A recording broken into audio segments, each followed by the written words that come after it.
கர்த்தருடைய பரிசுத்த நாமத்திற்கு ஸ்தோத்திரம் உண்டாவதாக. ஆண்டவர் இயேசுவின் நாமத்தில் வாழ்த்துக்கள். இந்த ஆகஸ்ட் மாதத்திலே இந்த வாக்குத்தத்த வசனத்தை தியானிப்பதிலே மகிழ்ச்சி அடைகிறேன். இந்த மாதத்திலே கர்த்தர் நமக்கு கொடுத்த வாக்குத்தத்த வசனம் சங்கீதம் 144வது சங்கீதம் 15வது வசனத்தை நான் வாசிக்கிறேன். இவ்விதமான சீரை பெற்ற ஜனம் பாக்கியம் உள்ளது, கர்த்தரை தெய்வமாக கொண்டிருக்கிற ஜனம் பாக்கியம் உள்ளது.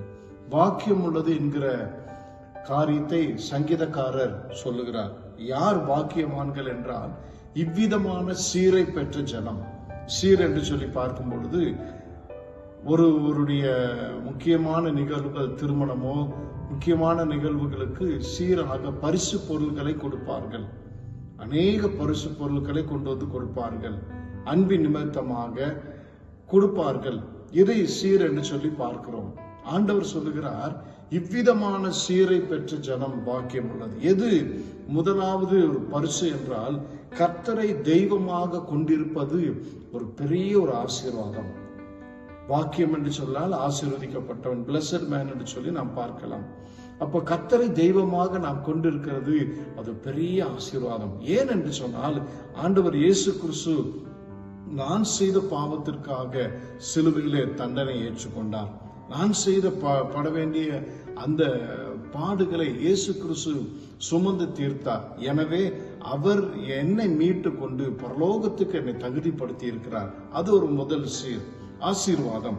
இரண்டாவது பார்க்கும் பொழுது இந்த 12வது வசனத்திலே நாம் வாசிக்கும் பொழுது, அப்பொழுது எங்கள் குமாரர் இளமையில் ஓங்கி வளருகிற விருட்ச கன்றுகளைப் போலவும் எங்கள் குமாரத்திகள் சித்திரம் தீர்த்த அரண்மனை மூளை கற்களைப் போலவும் இருப்பார்கள். பிள்ளைகளை குறித்த ஆசீர்வாதம்.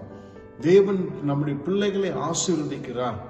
நம்முடைய குமார்த்திகளை கர்த்தர் ஆசீர்வதிக்கிறார். அடுத்தது கீழே வாசிக்கும் பொழுது, களஞ்சியங்கள் சகலவித வாஸ்துக்களையும் கொடுக்கத்தக்கதாக நிரம்பி இருக்கும்.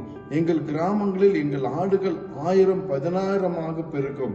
எங்கள் எருதுகள் பலத்தவைகளா இருக்கும். சத்ரு உட்குடியோ போகுதலும் இராது. எங்கள் வீதியில் கூக்குரல் உண்டாகாது.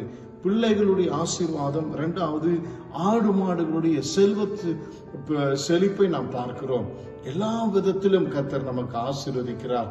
முதல் வசனத்தில் நாம் வாசிக்கும் பொழுது, எங்கள் கைகளை போருக்கும் எங்கள் விரல்களை யுத்தத்திற்கும் படிப்பிக்கிற கண்மலையாகிய கர்த்தர். ஆண்டவர் நம்மை யுத்தத்திற்கு என்ன செய்கிறார்? படிப்பிக்கிறார். ஒரு ட்ரைனிங்கை கொடுக்கிறார், ஒரு பயிற்சியை கர்த்தர் கொடுக்கிறார்.